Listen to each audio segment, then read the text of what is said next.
နေ့ကတော့ဗောနော်တကယ်ကိုပြိုတိုင်းကြိုက်တဲ့နှင်းစီခိုင်းနေဗောနော်ဟိုအရှိမကလေးကြိုပြီးတော့လည်းစောင့်နေကြသူတို့ရလေမနက်ခရေကဟိုစောင့်နေကြတာသူတို့ကမနက်ခရေကစောင့်ကြဘဲချိန်လာမှဘဲချိန်လာမှနဲ့ဒီလောက်ထိကိုဗောနော်မန်းရွှေလီမှာလာပြီးတော့မှဒီလိုတစုတစည်းရဲပေါ့နော်ပျော်ကြရတယ်သူတို့တွေလည်းခဏတာလေးပေါ့နော်စိတ်ခဏတာလေးပျော်ရွှင်ရတဲ့အခါကျတော့လည်းမလည်းပီတိဖြစ်ရပါတယ်ဟုတ်နေရတယ်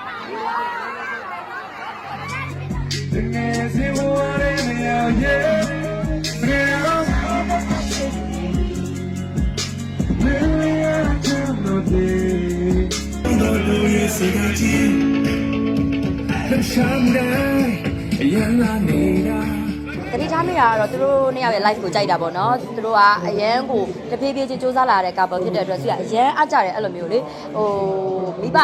ကနေပြီးတော့ support ပေးပြီးတော့ချမ်းသာတာမျိုးစိုက်ဖွင့်ပေးတာမျိုးမဟုတ်ဘဲနဲ့ကိုယ်တိုင်ကိုယ့်ရဲ့ကိုယ်အင်အားနဲ့နှစ်ယောက်အတူစူးစမ်းပြီးအခုချိန်ကြီးနဲ့ချစ်ကြတာလည်းမြင်ရတော့လေအရန်အားကြတယ်အဲ့လိုမျိုး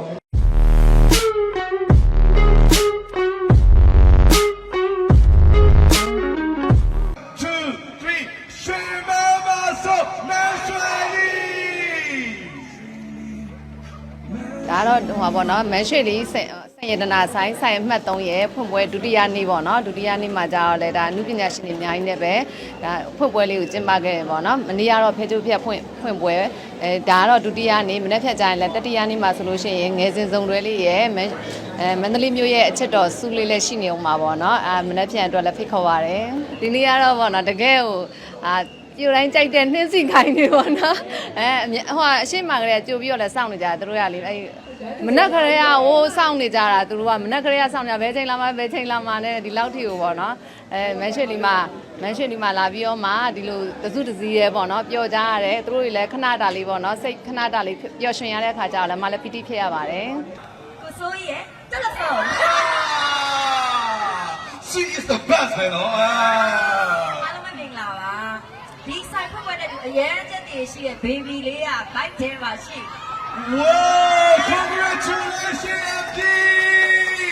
Hello, MD! Congratulations! Congratulations, MD! လို့ပြောမယ်နော် 1, 2, 3 Congratulations, MD! ဟုတ်ကဲ့ဒါကမန်းရွှေလီကဒါနဲ့ဆိုတော့ခဏမှပြောသလိုဆိုင်ခွဲအမှတ်3ပေါ့နော်ပထမဆိုင်တော့ကလည်းမန်းလေးမှာဖွင့်ခဲ့တယ်ဒုတိယဆိုင်ကရန်ကုန်မှာပေါ့နော်အခုတတိယဆိုင်လည်းဒါကျွန်တော်တို့နဲ့တူကျွန်တော်ပါဝင်ပြီးတော့ဒါပုံပွဲကိုတက်ရောက်ရတဲ့အတွက်လည်းရန်လည်းဝမ်းသာပါတယ်အရင်ပြောပါတယ်ဆိုတော့ကျွန်တော်တို့ဒီကအမှပြောလိုက်3ဆိုင်မြောက်ပေါ့နော်3ဆိုင်မြောက်မှာကျွန်တော်တို့တတိထားပြီးတော့ကျွန်တော်ဖိတ်ကြားရတဲ့အတွက်လည်းကျွန်တော်လည်းပြန်ပြီးအားပေးတဲ့ကျေးဇူးများတင်ပါတယ်လို့ဆိုရှေ့ကဆိုင်တော့ဖိတ်တဲ့အတွက်ကျေးဇူးတင်ပါတယ် You've been doing it all over again Oh, it's a beautiful thing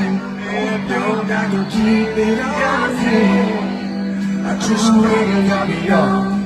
Another wish I don't need anymore But such a morning You just make me happy Till you show that you'll be I can't let you go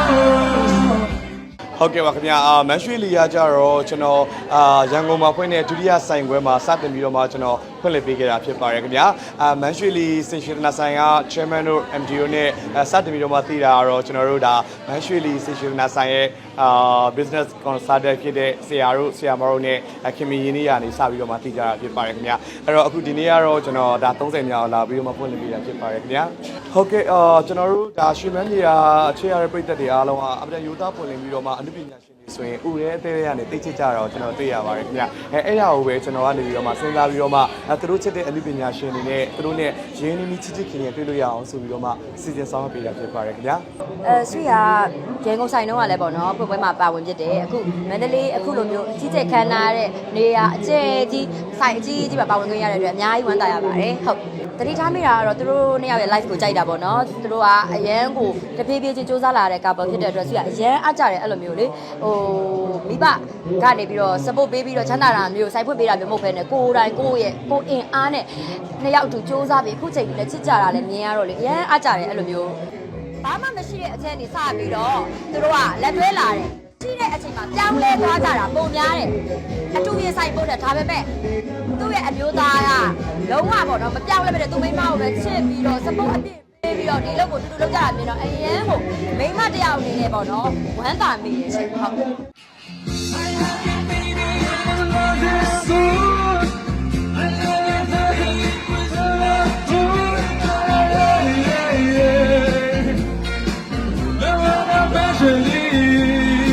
ကတော့ပေါ့နော်ဟိုဟာပေါ့ဟိုနီလာဆွဲသီးပေါ့ရင်တိုးပေါ့နော်နှစ်မျိုးသုံးလို့ရတဲ့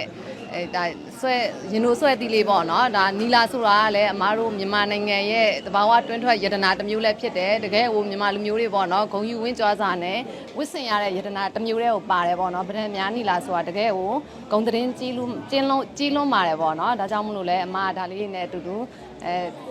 ချောမောလှပါတဲ့မင်းသားကျော်လေးတွေကိုဆင်ပေးထားတာဖြစ်ပါတယ်ရှင်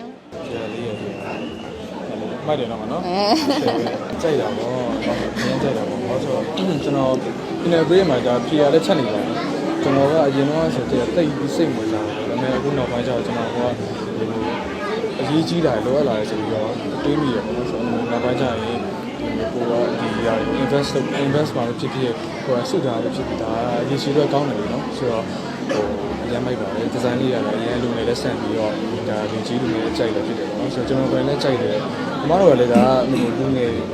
နော်လူငယ်တွေဆိုတော့အသက်ကလည်းငငယ်လေးနဲ့ဒီလိုအလုပ်တွေလုပ်နေရလို့ကြီးရတာလုပ်နေကြမှာကျွန်တော်တို့ကပြန်ပြီးတော့ motivation ပြန်ယူရအောင်ဆိုတော့အရင်လည်းအားကြပါတယ်နော် ကျေးဇူးတင်ပါတယ် thank you ဟုတ်တယ်ဟုတ်ကတကယ်လုံးဝနေတာရှိနေပြီတော့ဘောစီအခုတော့မှဒီမန်ရွှေလီဆိုင်ရနေပြီးတော့အခုစင်ထားတဲ့သူ့ရဲ့စိန်ကြီးရဲ့ဘာဝယ်မှပြင်လက်စွပ်ရဟုတ်တယ်လက်စွပ်ကိုဒီပေါချာပို့လိုက်မယ်ဟောခုညီလေးတက်ဆိုအမ်းပြီလားပေါချာပြီးတော့မှမက်ဘူးစီကိုပြန်ပို့လိုက်ဒါခုနပြောလို့ပေါ့နော်ဒါအမားတို့ကဒါလူငယ်ဖြစ်တယ်ဖြစ်တော့ဒီဇိုင်းပိုင်းဆိုင်ရာမှာလည်းတကယ်ဟိုလူငယ်ဆန်တဲ့ဒီဇိုင်းတွေလည်းရှိတယ်ပြီးတော့ဒီဇိုင်းဆန်းတယ်ပေါ့နော်ပြီးတော့ဟိုပစ္စည်းရေးဆိုလည်းစိတ်ချရတယ်ပြီးတော့ကျွန်တော်တို့ဒီဆိုင်ထဲဝင်လာတဲ့အချိန်မှာဆိုလည်းဆိုင်ရဲ့ decoration ကလည်းအရန်လာအရန်မိုက်တယ်ပြီးတော့ဒီဝန်ထမ်းတွေရဲ့ customer ပေါ်မှာလုံးဝကိုဟိုဘယ်လိုခေါ်မလဲထိုင်လဲပုံရိပ်မှုကလည်းတကယ်ကိုရှင်းနေစရာကောင်းပါ မက်ရွှေလီကအကိုတဲ့အမလေးဒီထက်မကအောင်မြင်အောင်ပါဒီများတယောက်ကအခုစတဲ့ကလေးလေးရှိနေပြီတဲ့ပြောစရာကြီးအားကြောင့်မလို့မီဒီယာကြောင့်ညာဖြစ်တယ်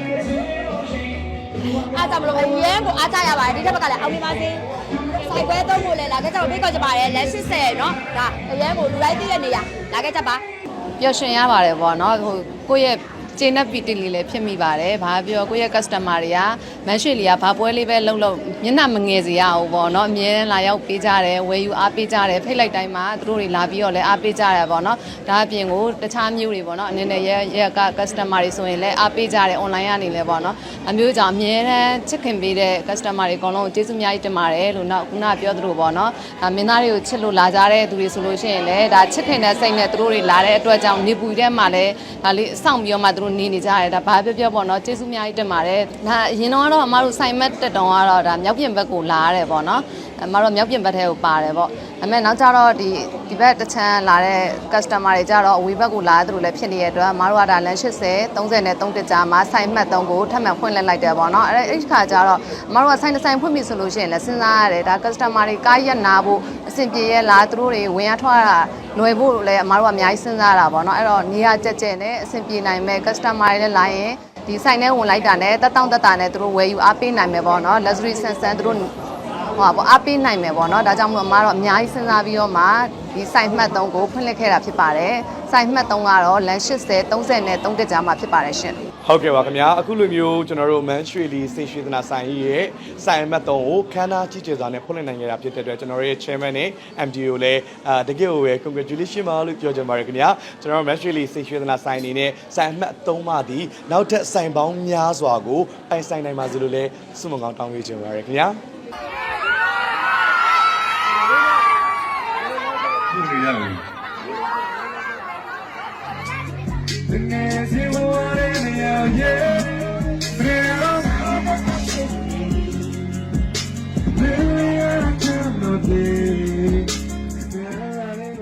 မန်ရွှေလီပေါ့နော်ဒါ